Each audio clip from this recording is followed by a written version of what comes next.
તો 7 વોર્ડ અને 24,000 કરતા વધુ મતદારોનો સમૂહ ધરાવતી કાલોલ નગરપાલિકામાં છેલ્લા 3 ટર્મથી અપક્ષના સહકાર થકી ભાજપનું શાસન છે। આમ તો કાલોલને ભાજપનો ગઢ માનવામાં આવે છે। હાલ ફેબ્રુઆરી માસમાં કાલોલ નગરપાલિકાની ચૂંટણી યોજાવાની છે, જે પૂર્વે રાજકીય પક્ષો દ્વારા ઉમેદવારોની પસંદગી પ્રક્રિયાની ગતિવિધિઓ તેજ બનાવવામાં આવી છે। ત્યારે કાલોલના ભાજપના અને કોંગ્રેસ સાથે સંકળાયેલા અગ્રણીઓ તેમજ મતદારોનો મિજાજ જાણવા માટે ગુજરાત ફર્સ્ટે પ્રયાસ કર્યો।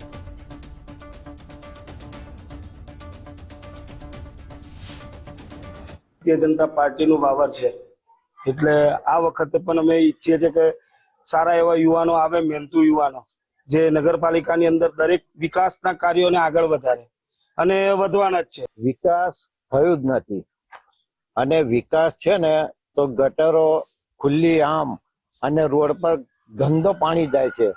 વારંવાર રજૂઆત કરીએ તો કોઈ સાંભળતો નથી। નગરપાલિકાની ગત ચૂંટણીમાં જે અપક્ષ અને ભાજપની જે સરકાર બની તેમાં પ્રજાને ઘણી બધી અપેક્ષાઓ હતી, પરંતુ એ અપેક્ષાઓ નિષ્ફળ નીવડી છે અને આ લોકો ટોટલી રસ્તા, ગટર અને પાણીમાં નિષ્ફળ ગયા છે।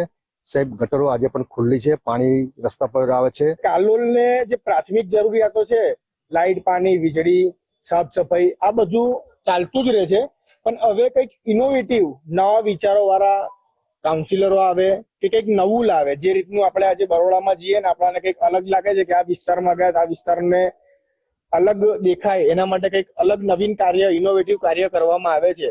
એવા નવીન પ્રોજેક્ટો આવે કાલોલમાં કે જેનાથી કાલોલની શોભા વધે। કોઈ નગરપાલિકાના કોમો થયા નથી ને અત્યારે પાણી પણ એવું ગંદુ આવે છે તો કોઈ સંઘ, અત્યારે સંઘ બી તૂટેલું છે, કેટલા ટાઈમથી તૂટેલું છે, અંદર દારૂની બોટલો નાખે છે, એને સામે કોઈ જોવા તૈયાર નથી ને ગટરો તો ઉભરાઈને બહાર આવી રહી છે ને રોડ રસ્તા બિલકુલ તૂટી ગયેલા છે। નગરપાલિકામાં ભાજપનું શાસન છે, ભાજપ વાળા અપક્ષોના ટેકો લઈ અને પોતાનું શાસન ચલાવે છે। એ સમયગાળા દરમિયાન છેલ્લા 5 વર્ષથી તો કામમાં ઝીરો જ છે અને કોઈ પણ પ્રકારના કામો થયેલા નથી।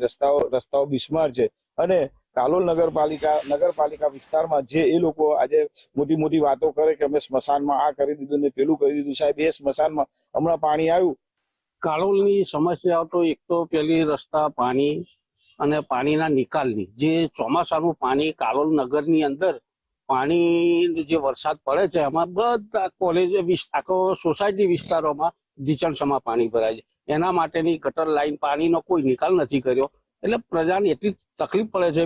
હું આપણા મીડિયાથી કહેવા માંગુ છું કે ભૂતકાળની અંદર પણ કાલોલ નગરપાલિકાના મતદારો, હું એમનો 2 હાથ જોડીને વિનંતી પણ કરું છું અને એમનો આભાર પણ માનું છું।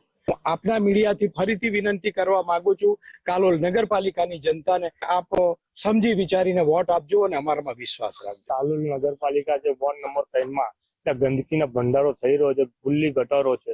જોયું કે ચોમાસાની પરિસ્થિતિની અંદર તો નગરપાલિકા ખુદ પાણીની અંદર જો રહેતી હોય તો હું વિકાસ કરવાની છે પહેલા તો।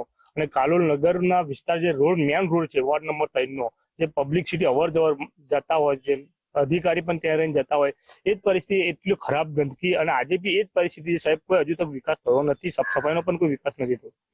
બસ અમે અપેક્ષા રાખીએ છીએ કે ભારતીય જનતા પાર્ટી જેમને બી ટિકિટો ફાળવે એ બધા સ્વવિચારીને કમ્પ્લીટ માણસો જોઈને આપે અને બધા માણસો વ્યવસ્થિત વિકાસ કરે, એવી અમારી અપેક્ષા છે।